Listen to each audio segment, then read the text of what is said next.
Right, so today we're gonna be hopping straight into it. We're gonna be talking about and reacting to how good was Pistol Pete actually, because we know Pistol Pete was one of those players, one of the flashiest players we've ever seen. So yeah, I want to know how good he actually was. He did play before my time, but yeah, if you enjoyed the video, make sure you drop a like, subscribe, leave a comment, turn notifications bell. Yeah, let's go ahead and hop into Pete the video. MARAVICH, better known as Pistol Pete, was one of the best NBA players of the 70s, a dribbling That is magician, true. outstanding shooter, and arguably the greatest NCAA player ever. Pete was playing Yeah, I did brand hear of about basketball that. 40 years ahead of his time, and players today can't even do some of the stuff the Pistol did in the 70s. He was just so flashy with it. Of Pete MARAVICH and how his showmanship influenced future NBA stars, who stole a lot of their moves from the Pistol.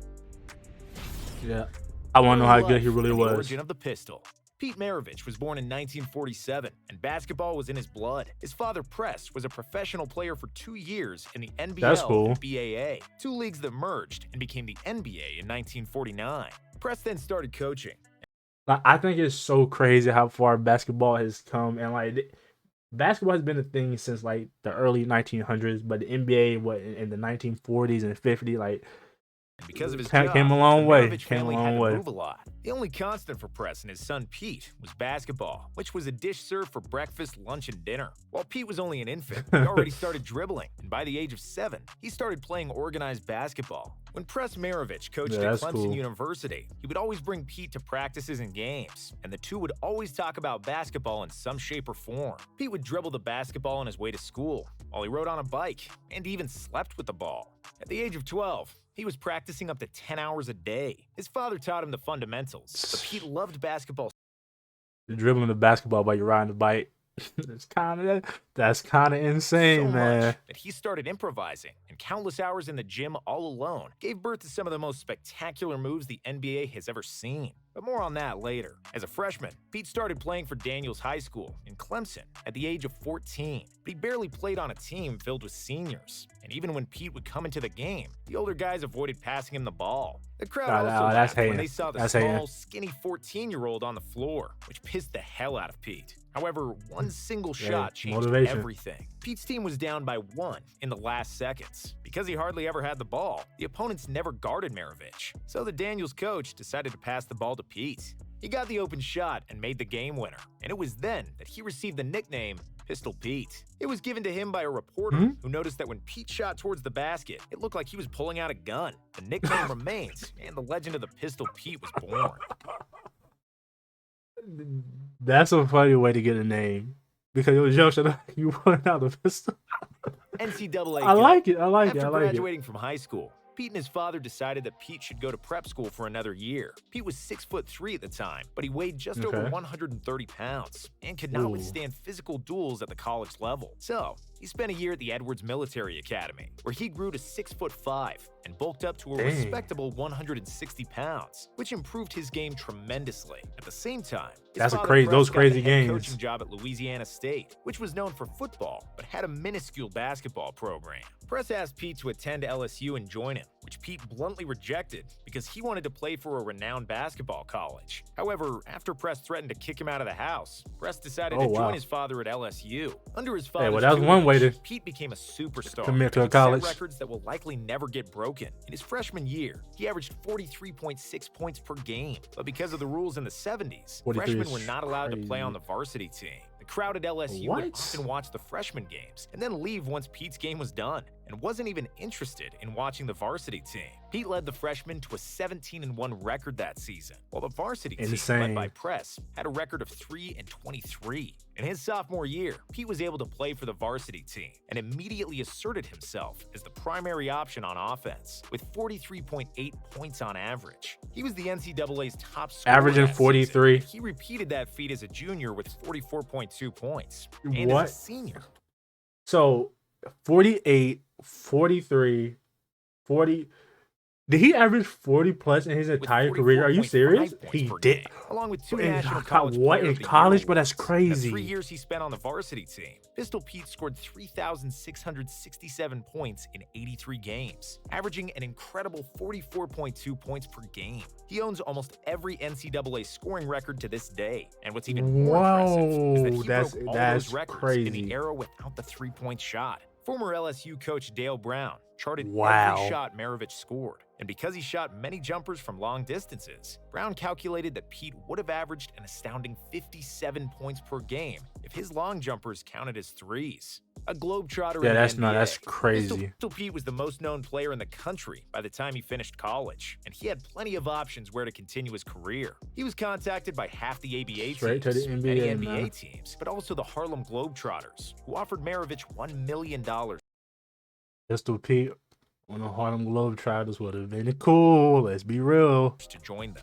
MARAVICH dribbled the ball like a globetrotter. He shot the ball better than all of them, and he knew every basketball trick in the book. Between the legs, behind the back, dribbling two balls at the same time, you name it. Pistol Pete was doing it. One of If the he had greatest joined ball the handlers we've Globetrotters, ever he would have seen. been the first white member, but he'd fit right in because of a unique skill set. That's a However, cool his lob. dream was to play in the NBA like his dad, and the Yep. pistol was selected with the 3rd pick by the Atlanta Hawks in the stacked 1970 NBA draft. In the rookie season, MARAVICH was under tremendous pressure Those are some of the cleanest jerseys ever. I would stand on that. Some of the cleanest jerseys ever. after signing a contract worth nearly $2 million for 5 seasons. At the time, the largest contract in NBA history. However, he immediately proved that he was one of the best $2 players in the world and that was his the big largest contract contract. is justified. MARAVICH averaged 23.2 points and 4.4 Just for reference, people are getting paid like 80 million, 20 million a season, 30 million.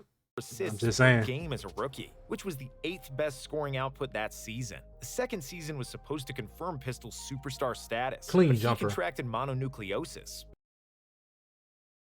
Just look at that face. That man is a killer on the basketball court. It's that simple. With a face like that, you know he was all about Which business. caused him to lose 20 pounds. As a result, Pete missed 16 games, and the illness slowed him down to 19.3 points per game. But That's Pistol a Pete lot. would bounce back in his 3rd season, averaging 26 points and 7 assists per Different, game, making his man. first All-Star team. In his 4th and final season with the Oh, the Hawks, mustache is Pete was crazy. the 2nd best scorer in the league, with 27.7 points per game. But the Hawks played miserably and didn't even make the playoffs after 3 that straight sucks. first-round playoff exits. Wait, We pistol got on a the jersey is Jazz. crazy. New Orleans Jazz joined the NBA in 1974, and in the expansion draft, they acquired MARAVICH from the Hawks for 2 players and 4 draft picks. By doing so, they signed the local hero, considering that the Jazz Arena was less than 100 miles away from LSU. Joining a newly established franchise is a double-edged sword, and Pete learned that the hard way. Yes, he was a beloved superstar, and all the fans wanted to see him play, but on the flip side, the New Orleans Jazz wasn't any good. Just Can you imagine trading your star away in an expansion draft? Somebody that was like 2nd in scoring in the season before in an expansion draft? In an expansion draft?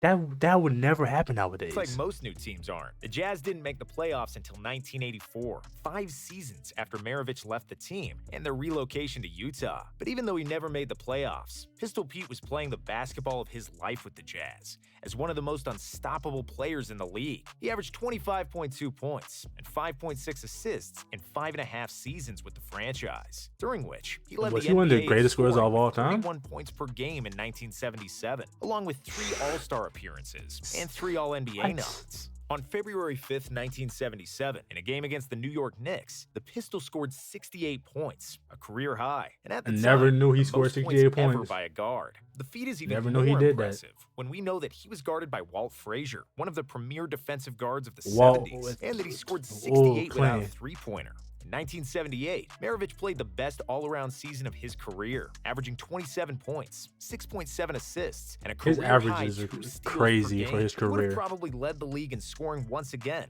and likely even pushed the Jazz to the playoffs, but he unfortunately injured his knee halfway through the season and was Oh, forced that to looked miss like the it hurt. final 32 games of the season. Before he got hurt, the Jazz had a winning record due to a 10-game win streak. After MARAVICH went down, they lost 8 in a row, and their playoff hopes were Oh. shot dead. Unfortunately for Yeah, that's MARAVICH and the unfortunate. Jazz fans, knee injuries plagued Pete for the rest of his career, as he only played 2 more years in the NBA. After the Jazz moved to Salt Lake City in 1979, they traded MARAVICH mid-season to the Celtics, where he He played teamed for the up with rookie Celtics? Larry Bird. It was the first NBA What? Never knew season that. with a three-point line, and MARAVICH immediately proved what kind of a shooter he was. The Pistol shot 67% for 3 in his final year. 67 Bad is knees that severely crazy. hampered his movement. Legacy.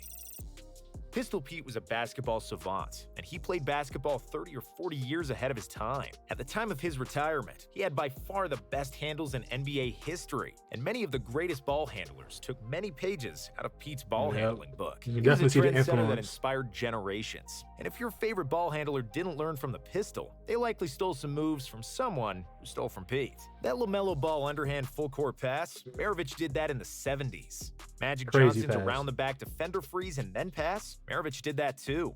Hook shot like Kareem, turnaround jumper like MJ, or readjusting his jump shot mid-air like Larry Bird. It was all routinely done by the pistol. When he played the game, the NBA was dominated by centers like Wilt Chamberlain and Kareem, and guards like him were unicorns. Other than Jerry West, nobody else attempted that many jump shots, let alone made them with great accuracy. With an unbelievable floater and layup game, finishing with both hands, killer handles, and the ability to both score and pass, Pistol Pete is most often compared to Steve Nash, a guy who came to the NBA 16 years after Maravich retired. If he played in a three-point era, he would likely average around probably be one of the best shooters in the league. And if he played in a better team, he could have Let's be easily real. been an MVP multiple times and won a few championships. However, Pete didn't have the best of luck in his career and life. In one interview in 1974, Pete said, "I don't want to play in the NBA for 10 years and then die of a heart attack at 40. But unfortunately, we know how that that's worked out. precisely what happened. His NBA career was R.I.P. cut Pistol short Pete, man. after 10 years due to knee injuries. And in 9 of 10 seasons, his teams had a losing record. And then in 1988, almost like he predicted it, he died of a heart attack at the age of 40 when he was playing pickup basketball. An autopsy revealed the cause of death to be a rare heart defect. He had been born with a missing left coronary artery. He lived for basketball, was a gym rat all his life, and ultimately